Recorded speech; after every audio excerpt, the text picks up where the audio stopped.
Rĩu Samidoh, Edday na Karen Nyamu nĩmarĩkĩtie gũtrend mũno o rĩngĩ kũrĩa nenda-inĩ cia ũkinyanĩria. And this after their fans caught them red-handed. Na nĩ ndereti ĩtuthũkĩte nene mũno kũrĩa nenda-inĩ cia ũkinyanĩria. Mafans a Karen na a Edday ona nginya a Samidoh makĩyumĩria na njĩra nene mũno gũkorwo makĩarĩrĩria aya atatũ. And this after photos of the three of them went viral. Othe mekĩrĩte the same hoodie na nĩyo ĩno haha with the same logo. Ĩrĩa rĩu mafans matigwo makĩyũria who is the owner of this hoodie. Na to ũguo tu, kuona atĩ aya othe mekĩrĩte the same hoodie, nginya Edday Nderitu othe mekĩrĩte the same hoodie, nĩ ũndũ wakorwo ũgĩcanjamũra mafans mũno kũrĩa nenda-inĩ cia ũkinyanĩria. Na oho makorwo magĩtuthũra ndereti nene mũno online makĩarĩrĩria ũhoro ũyũ wĩgiĩ gũkorwo atĩ Samidoh, Edday na nginya Karen Nyamu sharing this hoodie.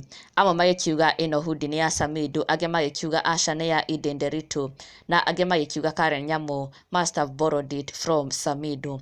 Na Karen Nyamu no tuthũrĩte ndereti ĩno tondũ she's the one who shared a recent photo of her wearing the hoodie. Na thutha ũcio nĩguo mafans macoka gũkorwo magĩthuthuria na kũmenya atĩ Samidoh na Edday have taken photos wearing the same hoodie. Samidoh rĩrĩa makĩrĩ na Simon Kafou ekĩrĩte this hoodie, na Edday on her social media platforms nĩ akoretwo arekereirie mbica ĩno ekĩrĩte this hoodie. Na Karen Nyamu just the other day nĩguo arakorirwo akĩrekereria mbica and she was wearing the same hoodie. Na nĩ ndereti nene mũno kũrĩa nenda-inĩ cia ũkinyanĩria, mafans magĩkiuga haha nĩ makena mũno kuona atĩ the three of them could be sharing even a hoodie.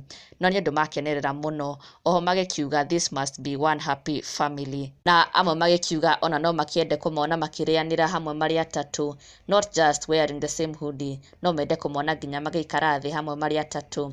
Na ndũgakĩriganĩrwo gũ-subscribe and follow us on Facebook for the latest and more trending Kikuyu celebrity news.